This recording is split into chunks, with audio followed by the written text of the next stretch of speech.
Welcome to the Salty Splatoon. How tough are ya? How tough am I? I ate a whole bowl of references without any milk. Yeah, so? Right this way, sorry to keep you waiting. Hello random person, Sab Nino here. Welcome back to Sponge Takes. Hopefully this episode has less audio issues than the first one. Today we'll be talking about 181A, Salty Sponge. SpongeBob works to grill at the toughest joint in town. Yeah, this episode was so much fun. It was great to see the Salty Splatoon again. Basically, it's a lot similar to Abandoned Twits and Walhalla when it comes to the story, where they just take a premise that's like very simple and they run with it. But this one kind of has like a lot of twists and turns to it. Like you said, Scuff, it's really cool seeing the Salty Splatoon again, since we haven't seen it since No Weenies Allowed. And in the main show itself, we have never seen it on the inside. In Krusty Cook-Off, they showed the Salty Splatoon, but it's a very different depiction to how it is in the episode. But honestly, I like how the main show handles it a lot more, because in Krusty Cook Off, it looks more like the Thug Tug from the first movie. But this one is honestly how I'd imagine it. It still reminded me of the Thug Tug, but that's not a bad thing. I think it's different enough. I really like the premise of SpongeBob temporarily working there, and how the episode starts, like Krusty Krab being closed because of an urchin infestation, and then Mr. Krabs rented him off to the Salty Splatoon. I think that's a great idea. That is a really cool idea. Plus, it is a good way for giving a logical explanation as to why SpongeBob's working at the Salty Splatoon. Plus, this isn't the first time Mr. Krabs has done this either. In The Big Switch, Mr. Krabs shipped SpongeBob off to that fancy restaurant with like the snooty French people. SpongeBob even wears that exact same outfit. Because like later on in the story, they award SpongeBob as the toughest guy at the Salty Splatoon because he scared away Mrs. Puff, who apparently goes there a lot. So SpongeBob becomes the manager and makes it all pretty. There was like a really funny joke relating to that. We'll get to that in the comedy. The story made perfect sense for him to just accidentally become the leader, and I like that they have him working there instead of just like, I don't know, doing something else with the Salty Splatoon. It makes it stand out from the original episode, since this is a sequel. What's the name of the episode where Pearl revamps the Krusty Krab again?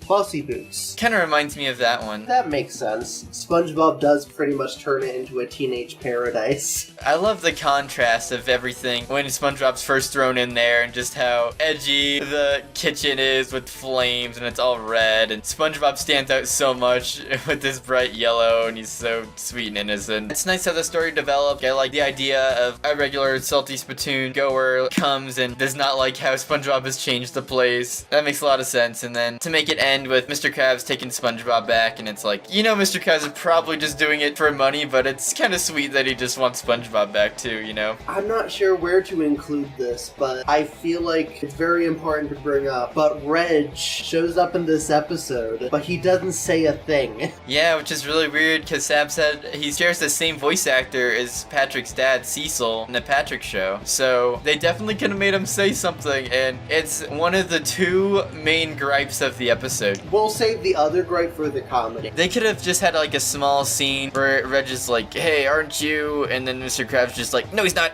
And then they just like hurry in. Just any acknowledgement. But it was very weird that Mr. Krabs just pushed SpongeBob in right past Reg. I mean, he did have a face and he was disguised, but after the whole season 3 episode being about trying to get in, and this one, like, Mr. Krabs just pushes him in just like that. I wish they made it a little harder to get in, I guess. They could have made it harder to get in if they had Reg speak. Because if Reg spoke, he could have gone, welcome to Salty Splatoon, how tough are you? But exactly. He doesn't, because he can't speak. They love their memes, what the hell? They could have even reused audio for that if they wanted. Yeah, exactly. I wouldn't have even cared. And then like they could have done a gag where Mr. Krabs shows how tough he is. Oh yeah, Mr. Krabs would totally fit into the Salty Splatoon. You know, that would have made an interesting interaction because Mr. Krabs Krabs was in the episode, he could have ran into Mrs. Puff. I don't know, it's not that big of a deal not having Mr. Krabs in it. If anything, not having Mr. Krabs there poses SpongeBob with a lot more of a threat. Because with Mr. Krabs, I could kind of see him being SpongeBob's bodyguard. And I feel like if that was the case, that would easily ease up any tension the episode had. So I think it was a smart move not including Mr. Krabs.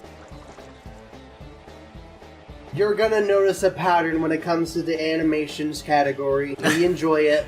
It's modern. It's always amazing. They put so much money and frames and expression into these new episodes. I think the animation is a little stronger than usual here because there's so many fascinating background details, so many uniquely animated characters. When it comes to a lot of the background fish, we have some that are reused from No Weenies Allowed, which makes perfect sense because it's a sequel episode. But we also have their own unique character designs of just tough guys that are unique to this episode in particular. A lot of them have like pretty threatening, intimidating designs, yet they're being used in like so many different ways, and I love just seeing the artists just go wild. Yeah, it was great seeing everybody in there. So many fun characters.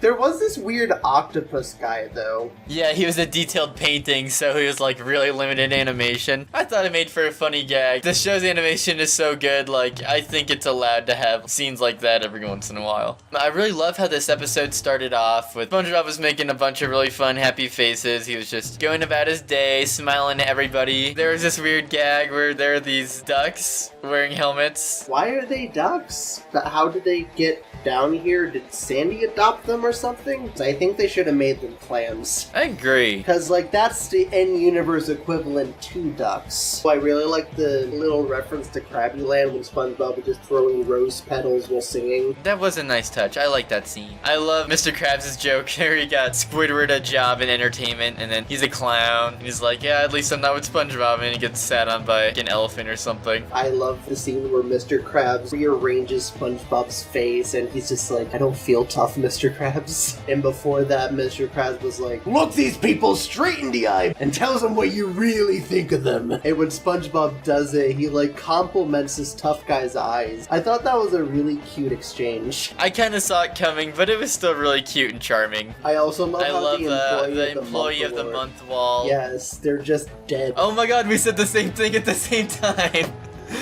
All of the employees are just fucking dead. They're all tombstones, and then SpongeBob gets threatened with death. The gag where he makes like a bagel with cream cheese was also a very interesting joke. Because when the boss was just going like, rust with nails and stuff, SpongeBob thought it was like menu lingo. I love that he's like just a genuine good cook. He can make that croissant, or he can make their weird brick thing, and it's like really good. He always puts love into what he does. Like, it makes sense that anything he makes like would be good like that. SpongeBob only making Krabby Patties being the whole premise of the episode has been so overdone at this point that I'm very grateful that we moved past that. A lot of the food is just very interesting and unique. I mean, a lot of it's not even food, really. Mrs. Puff just eats a broken glass. I love Mrs. Puff's, like, big fat meanie. I personally see that hoodie as being character development for Mrs. Puff because a new student, Starfish, he was offended at Patrick's drawing, and I like to just think of it of just here. She's using that insult as a compliment, and I think that's super badass. Yeah. Speaking of just a reference, the abrasive side returns. That caught me off guard. I was like, oh my god. I love a lot of the references in this episode because they're so well handled. They don't feel shoehorned in. They feel naturally integrated into the environment. I love all the pictures of Sandy and like the award she has just to show that like she's been there a lot. She wasn't even in the episode, but just seeing those there, it's awesome. And even though most of the references are really well handled, there is one that I really don't like. There is a theme song parody in this. Come on and come on to the Softy Spittoon, where all of our cupcakes come with a balloon. The show's been making a lot of references to the theme song, especially like the nose flute. It happened twice in the title zone, mainly the Grandpa. We just had a theme song parody, yet they're doing it again? Does Nickelodeon secretly know that I'm the SpongeBob theme song guy, and that my fans want me to reanimate every theme song in existence, so they just threw this in? I made a joke, I was like, Sab, this is your fault. I love the SpongeBob theme. It's iconic, right? But but that joke just made me roll my eyes so hard. We both were audibly like, no, because the episode is so good. I think I just audibly just went, are you serious? We don't need a theme song reference in every episode. I know, SpongeBob's iconic, but please, for the love of Neptune, just stop. I really wanted an original song. That would have been awesome. That would have been so perfect. Why didn't they just do that? SpongeBob's musically gifted. It was that theme song reference and the Reg thing. That's kind of bring the episode down a little, but other than that, it's probably my favorite since, what was it? It was like Club No SpongeBob or something. Seaman Sponge Haters Club. I almost forgot a gag. I love when it turns into Softy Spittoon. There's like this crowd of sharks, and he had to do like a double take to make sure it wasn't Weenie Hut Juniors. He kept looking back and forth at the two signs, like, am I in the right place? And even though I really don't like the theme song reference, I will admit that the ending of just having SpongeBob surrounded by little doodles, it's a really sweet way to end the episode. Oh, I just remembered another one of my favorite gags that made me laugh. SpongeBob was just thinking of what the Krusty Krab was like. Everything was all like bouncy, and Squidward was just so happy, just going like, another order, SpongeBob. I love you. He's just constantly like laughing and flipping patties at a constant rate. We were both looking at the Wikia page, and I thought maybe we could also mention trivia and references at the end. The episode was paired with Wahala. There wasn't 2 episodes like they usually do, just 1 this week. The sister episode of this one comes next week. SpongeBob successively gets into the Salty Spittoon, unlike last time. It's like a what-if scenario. Oh, and Mo from Camp Coral, SpongeBob Under Years, also shows up as a buff fish. They nobified her. We both missed this, but in the trivia, it says that SpongeBob dodges 2 ice cubes when he first enters, which is hilarious. And hey, this time he doesn't even need Weenie Hut General. Mrs. Puff's Get Up from Potato Puff makes a comeback, which is really cool. It's interesting how they make that just an alter ego of hers now. Well, I really have been trying to hold this in during this entire thing. There is a froggy chair in the Softy Spittoon from Animal Crossing New Horizon. That is f***ing adorable. I love that reference. Oh, and they forgot to include the chum bucket. Yeah, they totally forgot the chum bucket. The chum bucket doesn't exist anymore. So, any final thoughts? Yeah, it was just a great, fun episode. I love it when I, walk away feeling like, oh, man, that was so awesome. So far, out of the episodes we covered on Sponge Takes, this is honestly my favorite. Might be one of my favorites in Season 13. If you're a fan of No Weenies Allowed, I'd honestly highly recommend this one. Yeah, thanks for watching this episode of Sponge Takes, guys. We're still in the early days and everything, but it's been really fun, and it's really happening. What do you think of Salty Sponge? Do you like it? Do you hate it? Are you neutral towards it? Comment below. Let's start a discussion. Join us next time where we talk about Karen for Spot. And with all that said, it's all Sab from here. See you next week.